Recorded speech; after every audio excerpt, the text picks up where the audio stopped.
Hello guys, welcome to our channel which is Jeeva biology. तो आज के इस वीडियो में हम एक बहुत इंपॉर्टेंट काइंड ऑफ टेक्निक समझने वाले हैं या टॉपिक समझने वाले हैं जो कि हमें बहुत सारे क्वेश्चन सॉल्व करने में मदद करती है, चाहे वो किसी भी कॉम्पिटिटिव एग्ज़ाम के लिए हो या आप अपने कॉलेज टाइम में हो या किसी भी ड्यूरिंग BSc MSc या मास्टर्स एवरीथिंग। ये आपको टेक्निक बहुत यूज़फुल रहती है। क्यों? जो भी बायोलॉजिकल फील्ड से रिलेटेड है, क्योंकि ये जो टेक्निक आज हम पढ़ने वाले हैं उसे कहते हैं पुनेट स्क्वायर। पुनेट स्क्वायर क्या होता है कि Punnett square is use for the estimating the probability of next coming of spring. तो हम देखते हैं ये किसने डिस्कवर किया था। ये डिस्कवर किया था रेजिनाल्ड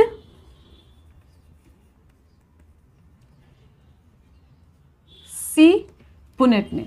इन्होंने जो ये डिस्कवरी की थी वो इसीलिए की थी कि वो जो कमिंग जनरेशन है उसकी प्रोबेबिलिटी के बारे में पता लगा सके या प्रिडिक्शन कर सके, ठीक है, ताकि वो अपने एक्सपेरिमेंट को कैरी फॉरवर्ड करे नहीं करे उसके एस्टिमेशन के लिए उन्होंने ये काम किया था। तो जनरली ये हम ज़्यादातर किस में देखते हैं, जब भी हम कोई जेनेटिक्स के क्वेश्चन सॉल्व करते हैं, मेंडेलियन के क्वेश्चन सॉल्व करते हैं, उस टाइम पे हमें इसका बहुत यूज़ होता है। तो जनरली जब हम इसको बेसिक तरीके से समझते हैं तब तो हमें वो समझ आ जाता है, बट ड्यूरिंग एग्ज़ाम जब हम इसको अप्लाई करते हैं तो इट्स काइंड ऑफ ट्रिकी। तो इसके लिए सबसे फर्स्ट इसका ट्रिक यही है कि इसकी प्रैक्टिस, आप जितनी बार इसको प्रैक्टिस करेंगे, जितनी अच्छी तरीके से इसको प्रैक्टिस करेंगे, उतना ये आपके लिए बेनिफिशियल रहेगा। और ये इसका कोई शॉर्ट ट्रिक नहीं होता, आपको इसको प्रैक्टिस करके ही आप इस पर आपका कमांड अच्छा हो सकता है। तो सबसे पहले हम जो पुनेट स्क्वायर बनाएंगे वो किसके बारे में बनाएंगे? मोनोहाइब्रिड। अब मोनोहाइब्रिड क्या होता है कि जो सिंगल हो, जिसमें सिर्फ एक सिंगल ट्रेट की हम बात करेंगे, जैसे कि टॉल, शॉर्ट या किसी भी, like it's about height. Tall या शॉर्ट जो है वो किसको रिकमेंड करा? हाइट को। चाहे अगर कलरिंग की बात की जाए कि येलो कलर, ग्रीन कलर, तो ये भी क्या हुआ कि सिर्फ कलर की बात की जाए। तो एक ट्रेट के बारे में जब हम बात करते हैं तो उसको मोनोहाइब्रिड कहते हैं। तो यहाँ पे मोनोहाइब्रिड का मैंने बनाया हुआ है। तो अगर मैं समझाना चाहूँ कि मान लीजिए एक ऐसा प्लांट है जो है होमोजाइगस और ये क्या है? टॉल। वेयर एज एक दूसरा है वो भी क्या है? होमोजाइगस और short.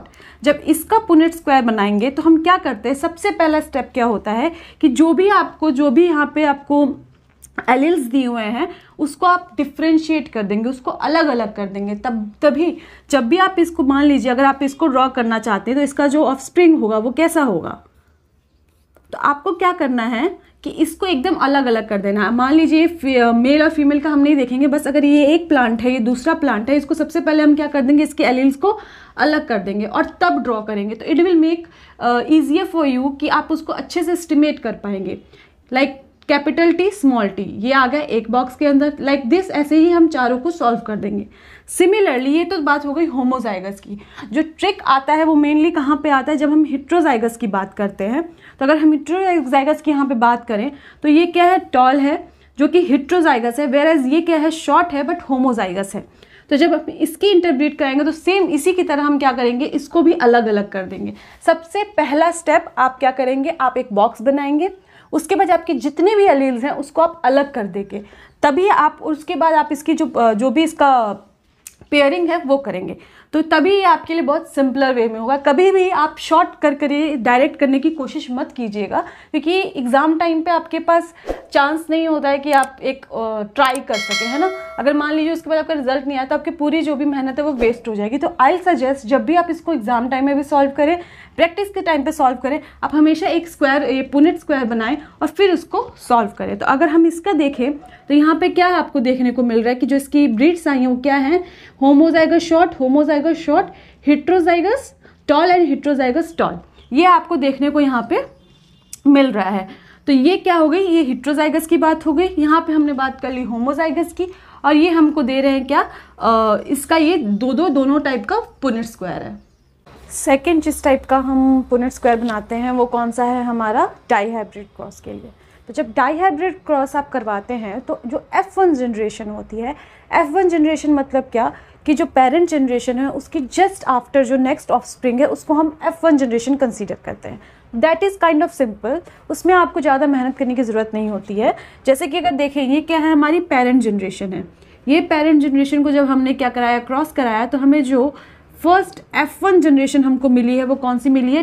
Capital T small t, capital G and small g। तो अगर आप देखें तो क्या इसमें से एक इसमें से एक और इसमें से एक, और ये हमारा क्या हो गया, फर्स्ट जनरेशन बन गई। It's a very simple thing.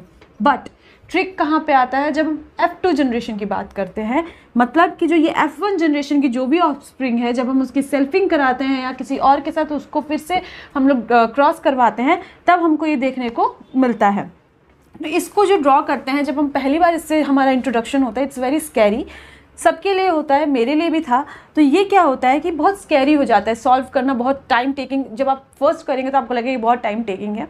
But जैसे मैंने पहले कहा था, प्रैक्टिस, ये ऐसे क्वेश्चन है जिस पे टाइम देना बहुत इंपॉर्टेंट होता है। चाहे आप किसी भी कॉम्पिटिटिव या अपने कॉलेज स्टडी कर, एकेडमिक्स के लिए पढ़ रहे हैं, तो ये ऐसा टॉपिक है जिसमें आपको टाइम देना पड़ेगा। और अब कोई भी शॉर्ट ट्रिक्स आप इसको जल्दी जल्दी नहीं कर सकते। हाँ, शॉर्ट ट्रिक्स आपको आएंगी कब, जब आपका ये बेसिक एकदम से क्लियर होगा, आपको बनाना एकदम एग्जैक्ट आ जाएगा, तब आप उस शॉर्ट ट्रिक्स का यूज़ कर सकते हैं। तो हम यहाँ कोई शॉर्ट ट्रिक नहीं देखेंगे, हम इस पूरे बॉक्स को बनाने का तरीका देखेंगे। जैसे मैंने कहा था, जब हम लोग मोनोहाइब्रिड का पढ़ रहे थे, मैंने आप लोगों से क्या कहा था कि आपको एलील्स को क्या कर लेना है, अलग कर लेना है, लाइक दिस, है ना। अब इसमें भी आपको क्या करना है, यहाँ तो सिर्फ हमारे क्या थे, 2 थे, तो हमने इसको इजीली अलग कर दिया। बट यहाँ पे क्या करना है, यहाँ पे 4 आपको दिख रहे होंगे। तो जब फर्स्ट आप बनाएंगे, तो जो ये पहला टी है, जस्ट सपोज इस टी को क्या करेंगे, पहले एक बार इससे, दूसरी बार इससे। सिमिलरली स्मॉल टी को कैपिटल जी से एक बार और एक बार स्मॉल जी से। तो ये हमेशा ट्रिक याद रखिएगा कि आपको क्या करना है, इसके बारे में मत सोचिए, सिर्फ इन दोनों के बारे में सोचिए कि इसको क्या कराना है, दोनों से एक बार क्रॉस करवाना है, साथ लिखना है, प्लस सिमिलरली इसको दोनों से एक साथ। तो आपका दोनों साइड का इजीली बन जाएगा। यहाँ पे मैंने क्या किया है, सेल्फिंग की है। सेल्फिंग का मतलब क्या होता है, इसी ट्रेट को इसी के साथ दोबारा से क्रॉस करवाने को हम सेल्फिंग कहते हैं। अगर मैं कोई और ट्रेट्स लेके आती या किसी और प्लांट से ट्रेट्स लेके आती, तो मैं उसको क्रॉस कहती, ठीक है। तो अभी हमने यहाँ पे सेल्फिंग करा दी है। तो सेल्फिंग में जब हम करते हैं, तो जैसे मैंने आप लोगों को कहा, कैपिटल टी को कैपिटल जी से, कैपिटल टी को स्मॉल जी से, स्मॉल टी को कैपिटल जी से, स्मॉल टी को स्मॉल जी से, ठीक है। आप ऐसे बनाएंगे, उसको अलग कर लेंगे, ठीक है। उसके बाद आपका जो मेन वो आता है कॉन्सेप्ट कि आपको जब ये आप सबसे मेन इंपॉर्टेंट क्या होता है, आपका ये ड्रॉ करना। अगर आप ये डिफ्रेंशिएट कर देंगे, ये अलग कर पाएंगे इसकी पेयरिंग, तो इवेंचुअली जो ये बॉक्स है, ये बनाना ज़्यादा टाइम नहीं लेता है कंपेयर टू, क्योंकि आपका जो मेन ट्रिक आता है आपका इसी में आता है। अगर मान लीजिए मैं इसकी किसी और से इंटरब्रीडिंग करवाती, ठीक है, मान लीजिए मैं इसका टेस्ट क्रॉस करवा दूं, ठीक है। टेस्ट क्रॉस का मतलब क्या होता है, हमेशा रेसेसिव से क्या करवाना होता है, आपको क्रॉस करवाना होता है। तब क्या मेरा बनता, तब यहाँ पे आपको ट्रिक आ जाता कि भाई यहाँ पे अब क्या करें। तो जैसे ये वाला आपने बना दिया, यहाँ पे आप क्या करते, सिमिलरली अगर मैं आपको दिखाना चाहूँ, ये अभी मैं नहीं पूरा बनाऊंगी, बहुत टाइम टेकिंग हो जाएगा। अगर मैं यहाँ पे, ये तो मैंने एक के लिए बना दिया, यहाँ पे मान लीजिए मैं सेल्फिंग नहीं करवा रही हूँ, मैं इंटर क्रॉस करवा रही हूँ, ठीक है। तो यहाँ पे मैंने क्रॉस करवाया, तो यहाँ पे मैं अब क्या बनाऊंगी, same capital small T small G, small T small G, small T small G and small T and small G. ये किसकी बात हो गई, इंटर क्रॉस जब मैंने करवाया इसका, तब की बात हो गई। तो यहाँ पे बहुत सेम था, तो आपने इजीली बना दिया। जस्ट सपोज यहाँ पे सेम नहीं होता, यहाँ पे जस्ट अगर मान लीजिए यहाँ पे टी होता, ठीक है, और ये जी जी रहता, तब आप क्या करते, तो आपका जो ये वाला टी है ये चेंज हो जाता। समझ रहे हैं आप कि आपको क्या मेन ट्रिक कहाँ पे आ रही है आपकी, मेन जब आप इसको डिफ्रेंशिएट कर रहे हैं, अलग कर रहे हैं, वहाँ पे आपको ध्यान देना है कि आप किसका यूज़ कर रहे हैं। दोनों को अलग अलग ड्रॉ करेंगे, इसको अलग ड्रॉ करेंगे, इसको अलग ड्रॉ करेंगे। पहले इसको ड्रॉ किया मैंने यहाँ पे, फिर इसको मैंने लिखा यहाँ पे, और उसके बाद आप ये अपना बॉक्स बनाएंगे। और ये आपका बॉक्स जैसे अभी तो मैंने चेंज कर दिया है, जो मैंने पहले लिया था, जैसे पहले जो हमने पहले केस लिया था, जो हमने सेल्फिंग का केस लिया था, उसकी अगर हम बात करें तो उसमें हम देख सकते हैं, अगर उसकी जो हम लोग ने क्रॉस करवाया तो हमें क्या क्या मिल रहा है। इसका हमें पता है कि इसका जो फिनोटाइपिक रेशियो होता है वो क्या होता है, 9:3:3:1, ये इसका फिनोटाइपिक रेशियो होता है इसका। लेकिन इसमें वेरी क्या करता है, जीनोटाइपिक रेशियो। हम कभी किसी और वीडियो में समझेंगे कि एग्जैक्ट फिनोटाइप और जीनोटाइप क्या होता है। फिनोटाइप अगर मैं शॉर्ट में आपको समझाना चाहूँ, जो आप उसका अपीयर कर सकते हैं मॉर्फोलॉजिकली, आप जिसको फिजिकली देख सकते हैं, उसको हम फिनोटाइप कहते हैं।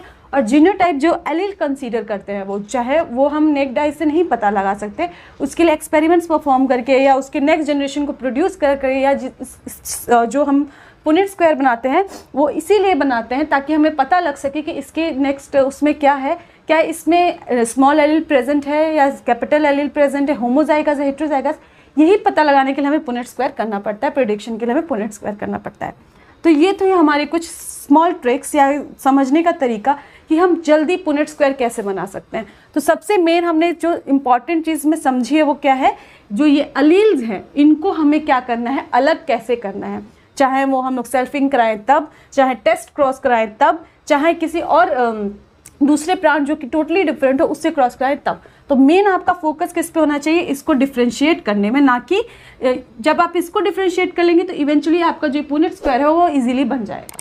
तो इसी के साथ ये वीडियो ख़त्म करते हैं। और अगर आपको ऐसे और जेनेटिक्स के क्वेश्चंस या और समझना है तो आप हमारे साथ हमारे चैनल को सब्सक्राइब कर सकते हैं, वीडियो को लाइक कर सकते हैं। Thank you.